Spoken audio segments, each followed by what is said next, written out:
Bonjour, je m'appelle Enzo Denis et je vous présente la vidéo constituant le rapport d'étape du mémoire que je prépare en vue de valider ma première année en master de gestion et stratégie du sport. Mon sujet aborde le thème des sports urbains, à savoir l'étonnante diversification du sport.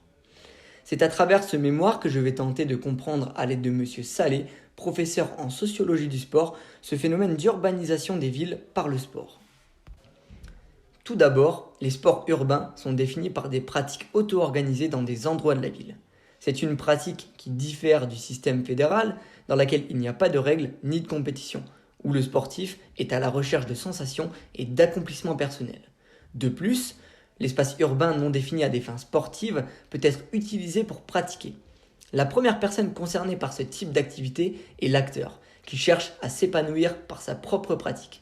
Et ça, c'est Alain Lauré qui le dit en 1995. Mais finalement, pourquoi le sujet des sports urbains ? Eh bien, c'est simple. Dans un premier temps, ils sont intimement liés puisque mon projet professionnel s'articule autour du développement du freestyle football et du sport urbain par le biais de l'événementiel sportif. De ce pas, il me semble important de faire, dans un premier temps, l'état de la revue littérature, puis ensuite d'aller enquêter par mes propres moyens sur ce domaine qui m'affectionne tant. Le but de mon mémoire est de me rapprocher un peu plus, d'une façon ou d'une autre, de mon projet professionnel, car une bonne connaissance théorique du domaine dans lequel je veux exercer me semble indispensable pour continuer d'avancer, surtout en cette période de crise. Enfin, le dernier objectif est de constituer en ma personne une réelle expertise en ce domaine. La question de départ est donc la suivante. Comment le sport urbain a-t-il pu autant impacter la société et surtout le paysage urbain dans une société où la logique sportive se voulait encadrée ? Dans un premier temps, il convient d'exposer les points positifs du sport urbain dans la société. Celui-ci, apparu dans les années 1960, connaît un réel engouement dans les villes françaises dans les années 1980. C'est d'ailleurs à partir de ce moment-là que va se diversifier le sport et que nous allons voir apparaître de nouvelles formes de pratiques. Aussi diverses soient-elles, le paysage urbain va se transformer. Non seulement en termes d'infrastructures sportives, puisque 311 000 équipements sportifs dont 39 000 sites et espaces de sport de nature sont recensés en France, soit en moyenne 46 équipements pour 10 000 habitants en 2017. Des infrastructures, mais aussi une population de sportifs en plein cœur de la ville, dominée par des populations juvéniles et majoritairement masculines. Les municipalités et les villes l'ont bien compris. Le sport dans la ville est utilisé comme un outil d'urbanisme. C'est d'ailleurs ce qui explique pourquoi la majorité d'entre elles n'hésitent pas à investir dans les équipements sportifs en libre accès. Car ils favorisent les interactions à l'intérieur de la ville et contribuent à densifier la population au sein des agglomérations.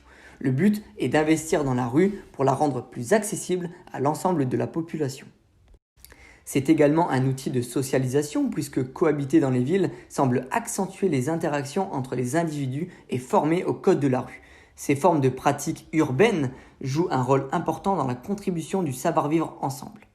Quand l'événementiel sportif et les pratiques auto-organisées se rencontrent, cela représente de réelles opportunités.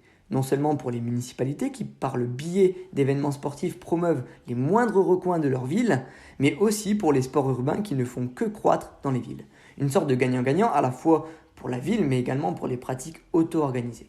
Le but de ces événements est d'animer des lieux qui ne sont habituellement pas fréquentés, déconstruire l'image que l'on a d'un lieu, puis la reconstruire. C'est aussi ça l'urbanisation du sport. En grand 2, j'ai étudié les relations que le sport urbain entretient avec les municipalités, les pouvoirs publics et les piétons.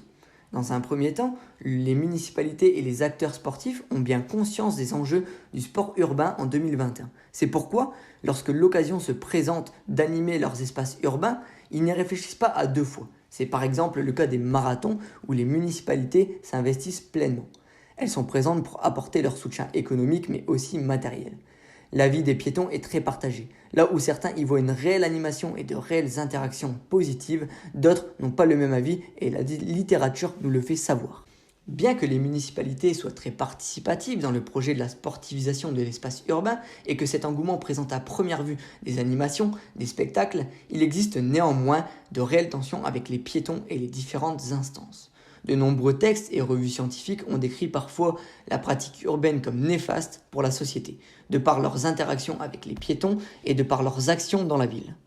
Les municipalités et les organisations sportives traditionnelles apprécient de manière négative les pratiques sportives auto-organisées parce qu'elles sont difficilement contrôlables et parce qu'elles sont généralement perçues comme relevant de formes inférieures ou primitives du lien social. Et cela, c'est Chantelain, Fodimby et Camille qui nous le disent en 1998. Pour clore cette revue, je me suis servi d'une étude de cas sur le roller. La pratique du roller connaît un réel engouement dans la génération glisse. Bien que son développement soit en cours, cette pratique se heurte à plusieurs contraintes. L'analyse faite par Stéphane Merle signale surtout une absence de réflexion sur la pratique, perçue comme une mode sportive et une pratique inorganisée, sauvage. Malgré l'interdiction municipale qui traduit bien la politique de rejet de la ville, les rollers dits agressifs pratiquent bel et bien sur le mobilier urbain, signe de tension dans la ville. Dans le débat qui agite la majorité des grandes municipalités françaises dans les années 2000 sur l'organisation des inorganisés ou plus justement des pratiques auto-organisées, Saint-Étienne montre plutôt une politique passive face à des choix plus réactifs dans d'autres grandes villes. Nous voyons bien ici que l'engouement d'une pratique peut facilement se stopper, notamment lorsque les partis politiques en ont décidé ainsi. Il existe de nombreux éléments à développer dans le sport urbain. Je suis donc parti de certains éléments pour constituer ma problématique. À partir des différents constats observés dans cette revue, comment pouvons-nous améliorer ces relations compliquées et conflictuelles qu'il existe entre non seulement les sportifs autonomes et les piétons, mais aussi entre ceux-ci et les municipalités? Quelles sont les actions à mener afin de trouver un terrain d'entente et surtout, comment crédibiliser une pratique qui se veut sans encadrement? Afin de répondre de manière non définitive à cette problématique, j'ai élaboré plusieurs hypothèses. Pour développer ces relations et le sport urbain, il faut intimement rendre crédible la pratique auprès de l'ensemble de la population et normaliser la pratique de rue lorsque celle-ci se déroule dans un environnement respectueux. Il faut instaurer une réelle animation locale diversifiée, afin de voir les gens sortir dans les rues plus aisément, car l'événementiel sportif est l'essence même de cette curiosité. Les équipements sportifs doivent se multiplier et se renouveler au fil des années afin de garantir la sécurité des pratiquants et surtout de se rapprocher des municipalités. Une pratique un minimum encadrée, même au sein des rues, pourrait accroître significativement les pratiques dans les rues. La méthodologie que j'envisage est donc la suivante. Je vais utiliser la méthode du questionnaire pour vérifier mes hypothèses. Ma population cible sera les acteurs de la rue, autrement dit tout ce qui consiste d'une façon ou d'une autre à animer la ville. Je vais me focaliser sur les populations non juvéniles.